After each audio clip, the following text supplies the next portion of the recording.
everybody? Welcome to Sixers Postgame Live. Sixers take down the Suns 112-100. Move on to 4-1 on the season. Talking top takeaways, player of the game, and more. Joining me, he is Sean _Bernard1 of Pick Swap Media. What's good, Sean? Yeah, I'm excited. I feel like we keep getting on here after good vibes games. Yes. The excitement is high. I think this is the most back on this team that I've been in several years now. So, I'm very in on what I'm seeing. I'm loving everything. And it just feels like from top to bottom on this roster, there's a different energy. There's a different way this team carries itself. There's very clearly different results being shown on the floor. And I could not be more excited about it. What I love about this team is they fight. They're resilient.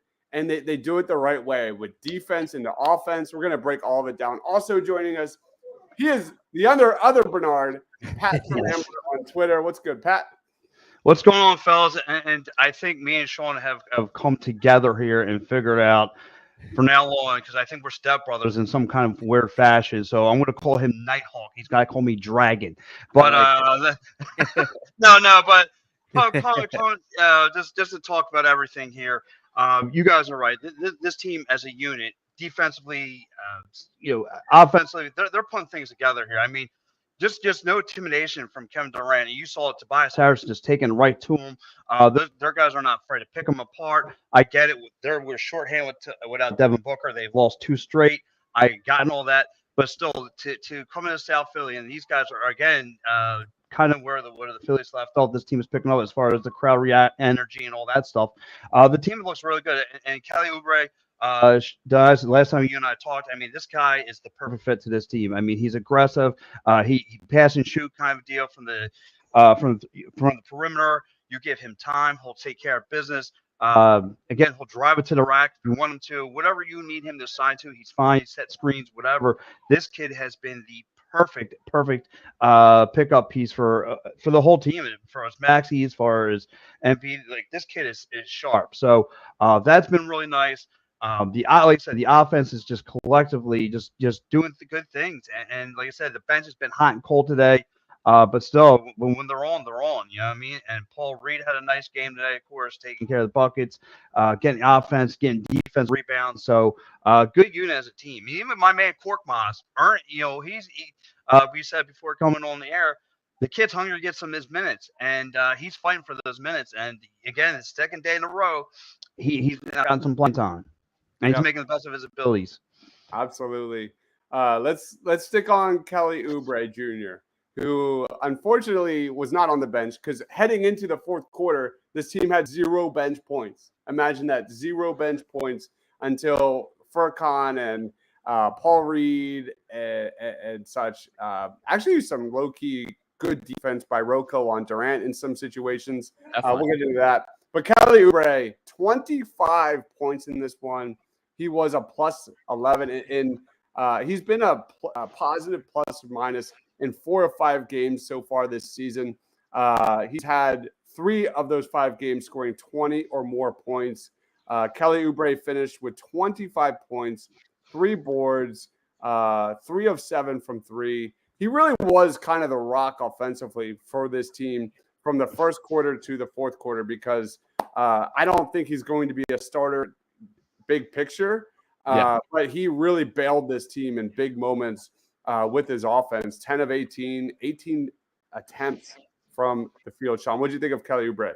Yeah, I do think big picture that the best spot for him is still coming off the bench, and that's more to the point of just spreading out the points, spreading out the shots, so we don't have situations like today where there's 0 bench points scored heading into the fourth quarter. But you can't argue his importance and value to this team. He has exceeded far and away my expectations. Now, do I think that this shooting level is sustainable for the length of the season? Probably not. I don't think we can bank on that. But the fact that he has this creation ability, the willingness, is super enticing to me. There was one moment today, which is something to keep an eye on, where in back-to-back possessions, he passed up on the extra pass, and Tobias was clearly frustrated by not getting on that one. That's the kind of critique of Kelly Oubre, is he is a tunnel vision guy. But you know what? Like, if he continues to buy in defensively, commit as a cutter, do all these little things, I will absolutely live with those kind of moments of I guess, tunnel vision ball, selfish basketball, whatever you want to call it, because he does have the skill set that this team needs. And this team definitely is not sitting at 4-1 right now if Kelly Oubre is not on it. Yeah, I'm trying to pull up the shot chart, but I accidentally had Maxey also included in that. I was like, look at that. That doesn't make sense. But here we go. Here's Kelly Oubre's shot chart. A lot of green. Yeah. Like the 6 for 8 under the basket. Like his, again, like he doesn't give you a lot when it comes to creating for others. But he finishes at the rim. When he's on, he shoots well from 3. Like he's a great Daryl Morey player. And I love him, man. He's been such a breath of fresh air at the position. It's obvious from tonight, like they need his energy off the bench. That is big picture what we need from him. But love what I saw from Kelly Oubre, man. Diego says this team is so much better than last year's team. I agree. At least the way they play, just in general from an entertainment perspective, when they're clicking it, that first half, man, that was brutal. We were doing a watch party. That game sucked. It was hard to watch. Like they should have been up double digits against the Suns, who could not hit anything. What's his face? Nurkic turned in one of the worst first halves I have ever seen by a big man. He stinks. And there was one sequence of basketball where they were going back and forth and missed layup after missed layup. It was laughable bad. Prince says Melton should not be starting. We got Ryan in the house. What's going on, Ryan? Patrick and Dibes are never not on here. My goodness. I was getting pissed saying Maxey needs to work on his alley-oop passes, and he had a really nice one to Kelly Oubre. That was a great play. I think that was the fourth quarter, right?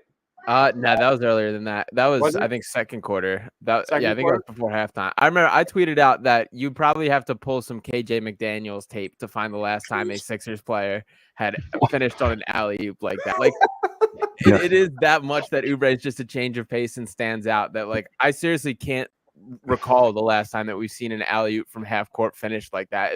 I love that that's at least an option. Oh man. Hopefully Kelly Oubre's mom is a little nicer. We'll see.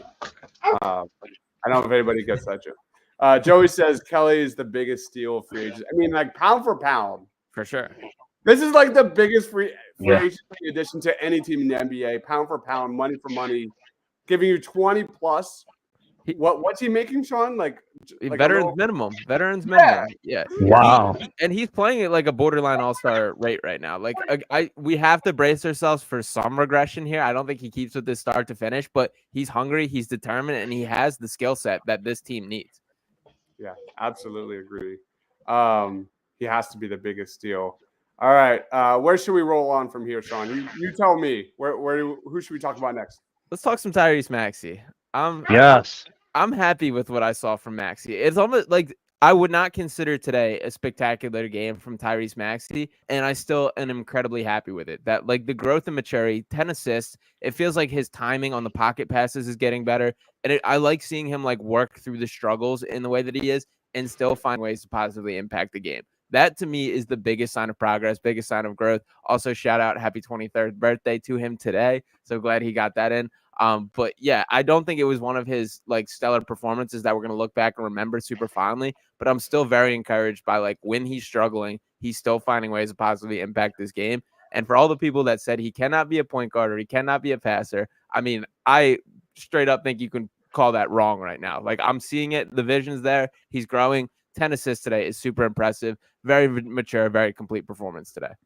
And he had 9 points in the fourth quarter. If there's anything you want to learn from Tyrese Maxey beyond being a ball handler, a creator for others, you want to see him develop in the fourth quarter in big situations, be that number 2, become a closer, a guy that can take the workload away from Joel Embiid, a guy that can get buckets. 9 points in that fourth quarter after kind of somewhat struggling offensively to start this game. What do you think of him, Pat?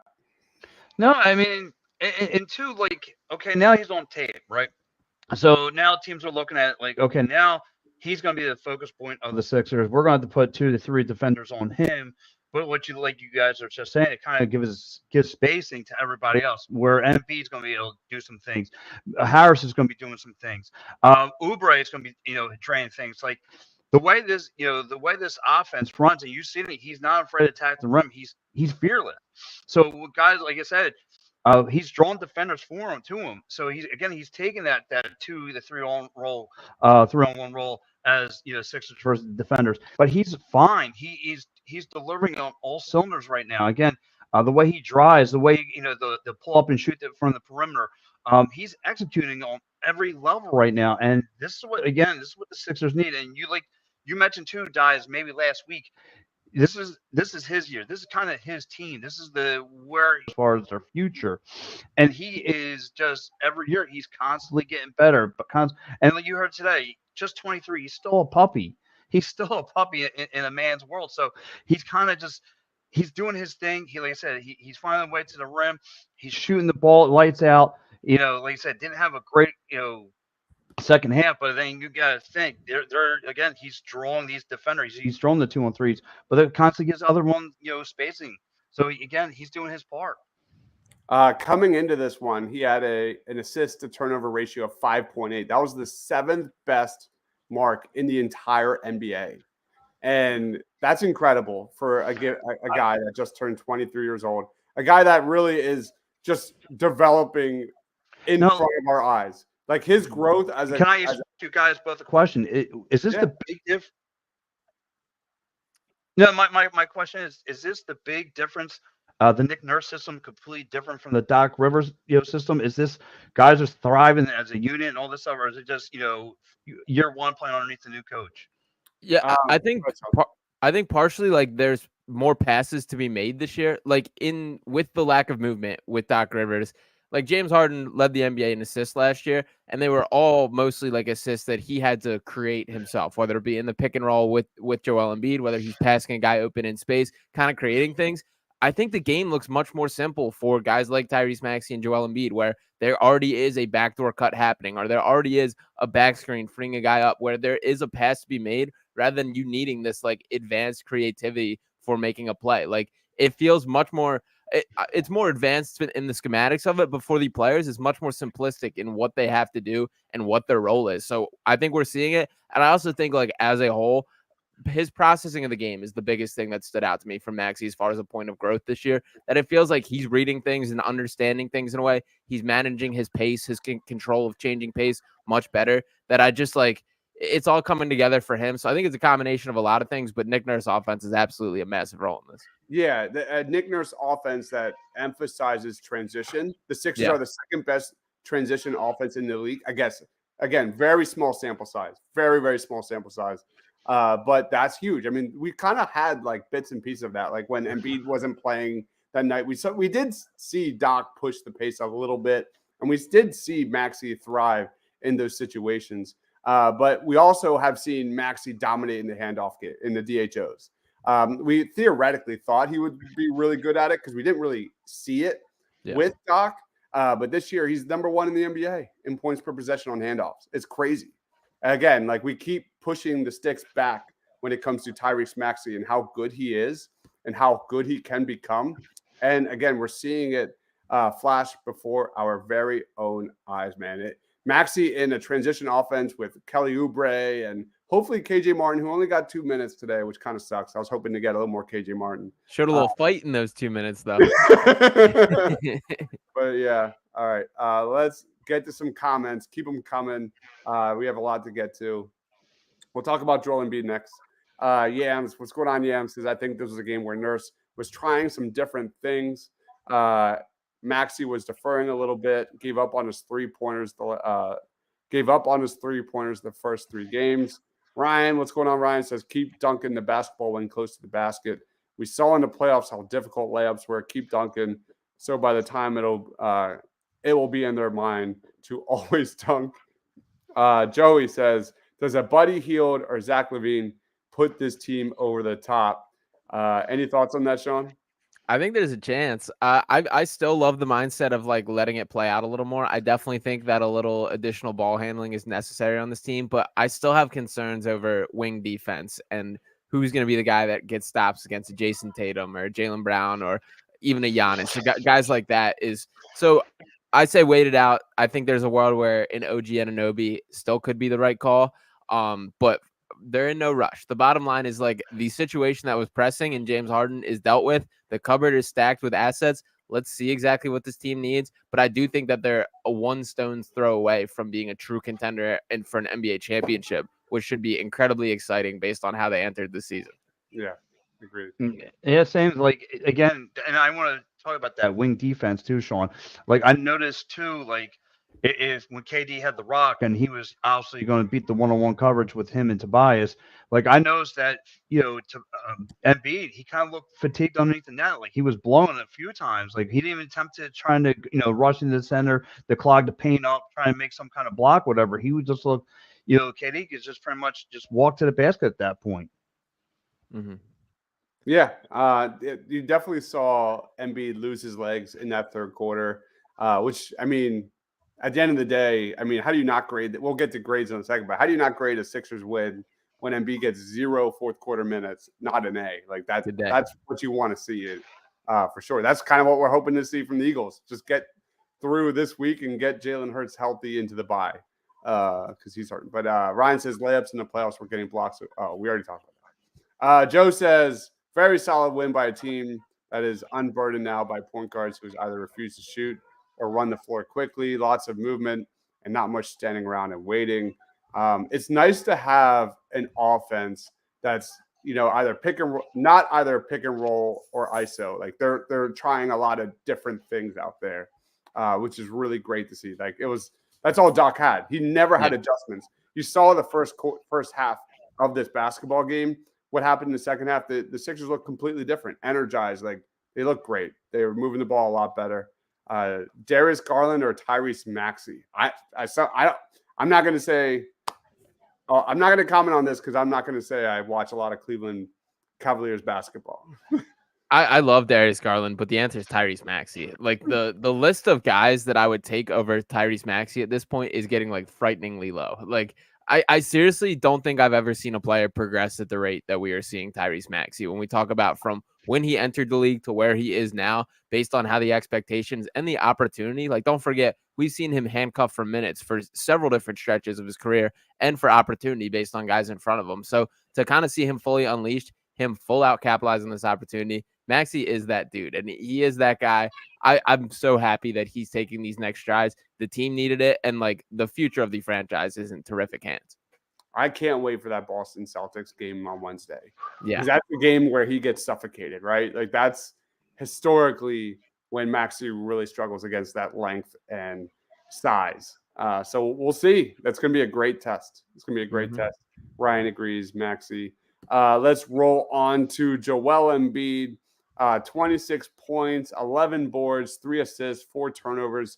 Came out really struggling. Definitely didn't have his best game in the first quarter, but in the end, definitely did okay.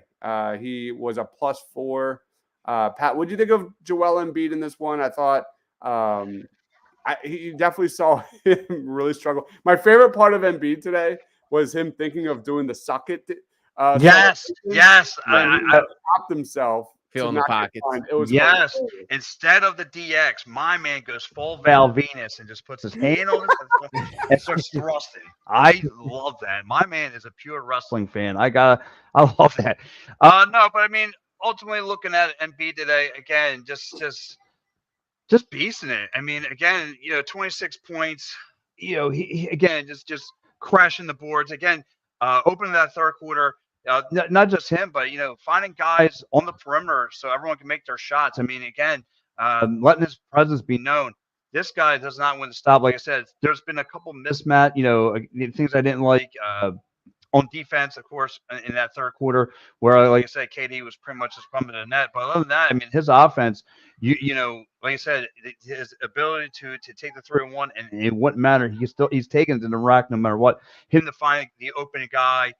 Him setting the screens up, he does that all, and he was doing it again today. And the Suns' defense did not have an answer for him. They came up with a couple steals here and there, but I mean, overall, they weren't stopping them beasts. This is his playground, and anybody who comes through South Philly is soon to realize that when this man is just feasting off that fan base, and he just terrorizes any defense that's right in front of him. I love it. Yeah. This is a classic game where, like, at least from the shot chart, when he doesn't have his legs, like he struggles there in all of these kind of areas. He only had 5 free throw attempts. He was 5 of 12 inside the paint. He was 3 of 3 from 3-point range, and the one was nuts, man. The one, like, hit. I was like a fadeaway, like off balance 3 with the shot clock draining. That was pretty sick. But Sean, what'd you think? Yeah, I was going to point out that shot specifically. For me, that was the moment of the game because not only that is it starts, there's about 20 seconds left in the third quarter at this point.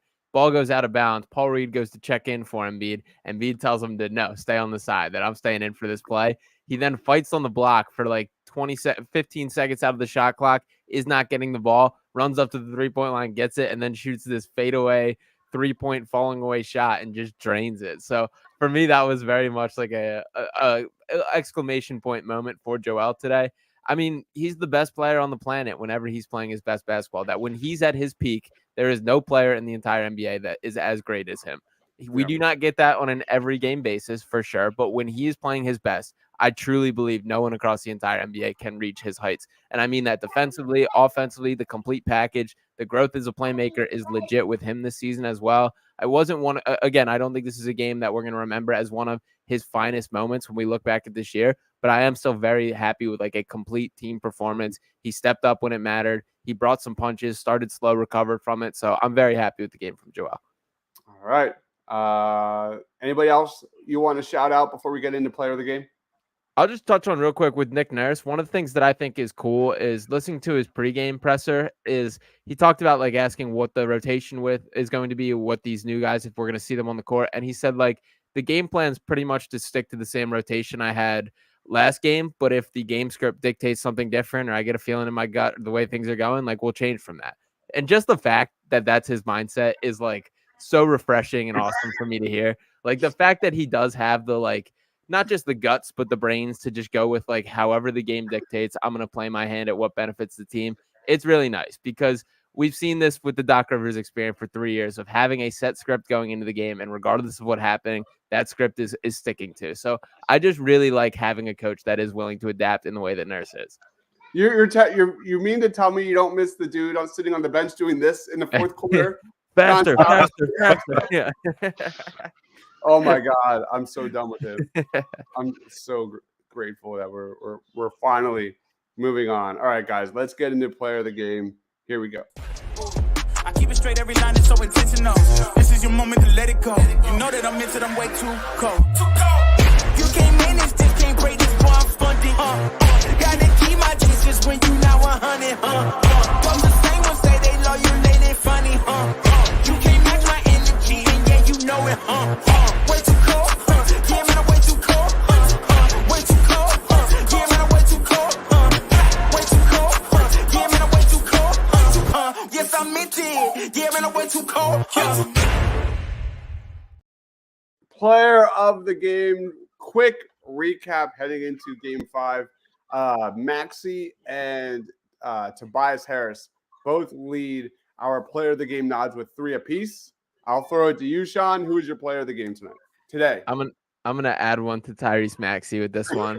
The birthday boy, 23 years old, team high plus 25, finished with 22 points, 10 assists, 5 rebounds, 9 for 18 from the field. Just a complete mature game. I love the way he commanded the offense. It felt like he's starting to develop into like the sure-handed guy that when like we need to settle down, just put it in Tyrese's hands. And that is such a huge step of growth. So I'm very happy with him. I hope it's a great birthday the rest of the night. And shout out Tyrese Maxey. Tyrese Maxey, career high 10 assists. What about you, Pat? No, and I'm going to kind of go on the opposite side of the floor there. I'm going to give it to Harris. 2 games straight. Again, he's been more aggressive. He's been, he brings an offensive swag. He's, his jumper, his mid-range jumper, it's nice. His defense is getting better. His vision on the court, find guys open on the perimeter. I mean, he's starting again, like feeling like again where you just think it's this Maxey and where you think this is a Maxey and an Embiid team. You got to remember he's that third head to this team, and he could do something. He might not have a much as pressure as those 2 guys, but he does when he's the X factor in this, and he's been the two years straight. He's been the X factor to this team as far as what can move further into the postseason. And again, this team is on a roll right now, winning 4 straight. And I gotta say, he's somewhat to add to the piece to all this. Yeah, his shooting percentages are nuts these last few games. They are crazy. 7 of 10 today. Then 10 of 17, 8 of 11. He had another game where he was 8 of 9. In 4 or 5 games, he's had 18 or more points. Just consistent, man. Just efficient. I'm going to go Kelly Oubre Jr. That's an obvious one. Sure. Kelly Oubre Jr. again finished with 25 points. He was a plus 11. Got the starting role yet again. 3 of 7 from 3. We've already talked about him. Sean, how would you grade today's performance? I'll go B today. The first half was really bad. It was bad on the Suns' part too, so they weren't really punished for it. And the Suns team was very incomplete today with no Devin Booker, no Bradley Beal, and they're just pretty shorthanded beyond that in general. So I will go B, but for the most part, I was happy with them getting things together in the second half, them finding a way. I think they played better against both the Raptors and the Trailblazers so far. So I think there is a little room for improvement off today, but still did the job. Joel Embiid didn't play any minutes in the fourth quarter, which is a huge positive there. So I'll lock it in as a B. Overall, pretty happy. All right. You good with that, Pat? Any thoughts? Yeah. No, B, and I'll tell you what, I'm going to take it a step further. If I see another performance from Corcon, I'm going to run to Modell's, and I'm going to get myself a Corcon Mania jersey. I'm going to be ready to go. No. No. I mean, like I said, overall, the team from start to finish, like I said, I know the bench was hot and cold today, but, you know, these guys are, again, just having a good flow, good chemistry going on. Again, whether it's back-to-backs, whether the team is you want to consider a contender or not. Again, you're shorthanded Booker and Beal. We get all those things, but still, I mean, you got KD on the floor, and you know he's going to get his. So, regardless, you were able to, again, when I saw Tobias Harris just with the taking the ball right to him, hit him with that turnaround face jumper. And like I said, just the team overall, just working hard. Like I say, chemistry, finding each other up on the perimeter, guys, in open spacing. Overall, B for me. Yeah, it was a tale of two halves. The first half was horrible. It's straight F. Yeah. Then the second half happened, and they finally started to get points on fast break. They finally started to get points off turnovers. They finally started to move the basketball a little bit. They found their momentum. They hit shots from 3. That was kind of my take. Was as bad as the turnovers and things were in the first half, like. They just played a game with 0 Joel Embiid minutes in the fourth quarter. How about that? That's always a win. So I'm good with the B. And overall, I'm good with the B. All right. I don't want to do that. Sean, let's wrap it up. Final thoughts and plugs. Yeah, 4-1 on the year. We keep plugging. As long as they keep playing well, I'm gonna keep just smiling away up here on these post-game shows. So I'm excited for things. You can follow me on Twitter at Sean_Bernard1. Check out Sixers Digest and Pick Swap Media on YouTube for some of my Sixers content over there. You also can follow my written work on PhillySportsNetwork.com and catch me on Fox 102.5 The Gamblers Airwaves. Was on there 11-1 with Mark Henry Jr. today, and will be throughout the week. So stay tuned for all that. And Twitter's probably the best way to keep up with me. Man, I'm literally like going off of this and just doing college football content for the next 4 or 5 hours. That's all I'm going to be doing, man. As you cover college football so well with Mark. Pat, final thoughts, plugs. Oh, honestly, sluggish start. You know where the team went? It went to the nurse's office, Nick nursing office. They needed that little pep talk. They needed a little pat on the butt. They came out on fire in the second half. And like I said, that third quarter, shooting from the perimeter, everyone got a little dosage. Everyone's contributing. Like I say, great team ball overall. I mean, I love when I see 4 straight dubs. Wednesday cannot get here soon enough. That's all I gotta say. Wednesday cannot get. Like you said, the tall task in front is Wednesday. Let's see where the team can stack up. I love it. Let's go Sixers. Keep it rolling. You can catch me on X, Pat from Ambler 86. Of course, you catch me right here at Philly Sports, covering pretty much just about everything. And you can catch my Sixers article will be coming shortly after this game. So, guys, stay tuned for so much more. And, of course, if you're up early tomorrow morning, PM and AM, me and Mike, where there is no script. It's totally off the walls. And put it like this way, there's no kumbaya between me and Mike on a Sunday morning. So, yeah, stay tuned. Catch us tomorrow morning, 9 a.m. right here on the Philly Sports. It's not gonna lie. It's one of my favorite shows. It's so fun. He is Pat from Ambler on Twitter. PM in the AM tomorrow morning. He is Sean_Bernard1. Go check out Sixers Digest and Pick Swap Media, as well as all of his amazing work at Fox Sports The Gambler. Lucky you, Dives. What? Lucky you, brother. You had Maxie's birthday today. You get the Bernard brothers. Yo, it's popping, buddy. You know what I mean? Couldn't ask for a better time.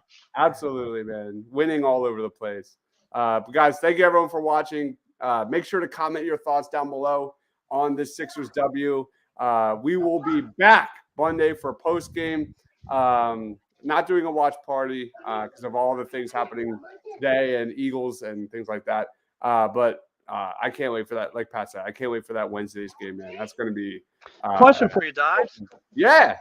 Where does Maxie go today without James Harden? Like, what kind of club? Where are we going?